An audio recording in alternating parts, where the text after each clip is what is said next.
గ్రామ పంచాయతీ ఎన్నికలలో రాజకీయం చేసుకుంటూ తెల్ల చొక్కాలు వేసుకుంటూ లీడర్ల పక్కన ప్రజాప్రతినిధుల పక్కన తిరుక్కుంటూ గ్రామాలలో గల్లెగిరేసుకుంటూ తిరిగి ఇక నేనే మొత్తం నేనే అనుకుంటా తిరిగిన వాళ్ళకు ఎన్నడూ లేని విధంగా ఈసారి మాత్రం ప్రజలు చక్కటి గుణపాఠం చెప్పిండ్రు.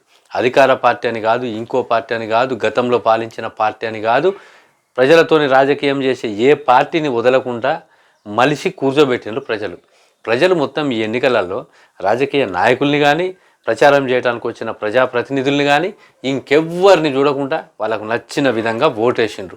డబ్బు ఆశ చూపెట్టిండ్రు, గెలిచిన వాళ్ళు చూపెట్టిండ్రు, గెలవని వాళ్ళు చూపెట్టిండ్రు, చూపెట్టిన వాళ్ళు కూడా గెలిచిన పరిస్థితి. ఎవరు డబ్బు ఆశ చూపెట్టినా కానీ డబ్బుని తుంగలోకి తొక్కి పట్టణాలలో, మెట్రోపాలిటన్ సిటీస్లలో, రాజధానుల్లో ఉన్న ప్రజల కంటే ఎక్కువ విజ్ఞతను ప్రదర్శించి వాళ్లకు నచ్చిన అభ్యర్థుల్ని గెలిపించుకున్నారు.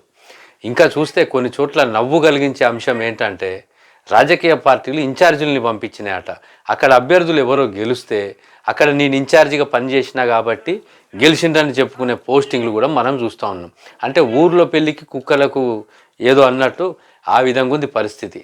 గ్రామీణ ప్రాంత ప్రజలు మాత్రం ఎవరి ప్రలోభాలకు ప్రమేయాలకు లొంగకుండా ఇష్టానురీతిగా చెప్పిన విధంగా వాళ్ళు ఓటేసి వాళ్లకు నచ్చిన అభ్యర్థుల్ని గెలిపించుకొని రాజకీయ పార్టీల గుయ్యి మనిపించిండ్రు.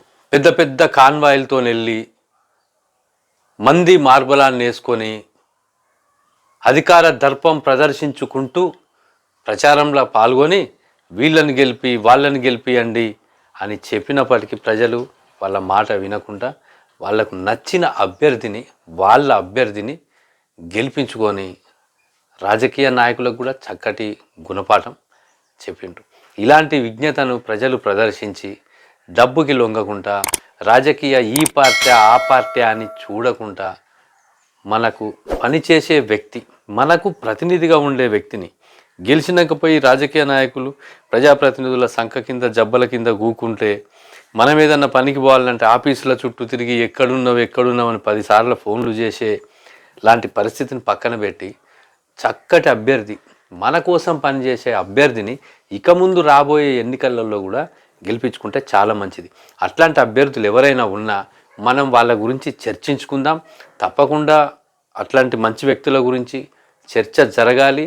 చర్చ జరిగినా జరగకపోయినా సింబల్స్ను పార్టీలను పక్కన పెట్టి అట్లాంటి వ్యక్తులను గెలిపించుకోవాలి. మనం పార్టీలకు ప్రాధాన్యత ఇచ్చి గెలిపించుకుంటే తర్వాత ఏమైందంటే మనం ఏదైనా సమస్య మీద ఫోన్ చేసినా కుదరదు, ఫలానా లేడు, తర్వాత రండి, పైసలకు ఇంత ఖర్చు, కాగితాల ఖర్చులని మన దగ్గర వసూలు చేస్తారు.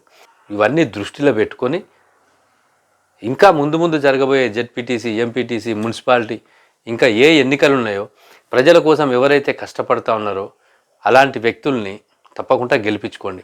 ఇంకా మీరు చూసే ఉంటారు చాలామందిని, ప్రభుత్వం ఇచ్చే పథకాన్ని కూడా ప్రభుత్వం పేదోళ్లకు పథకం ఇస్తుంది, అర్హులైన వాళ్ళకు పథకాలు ఇచ్చేస్తుంది.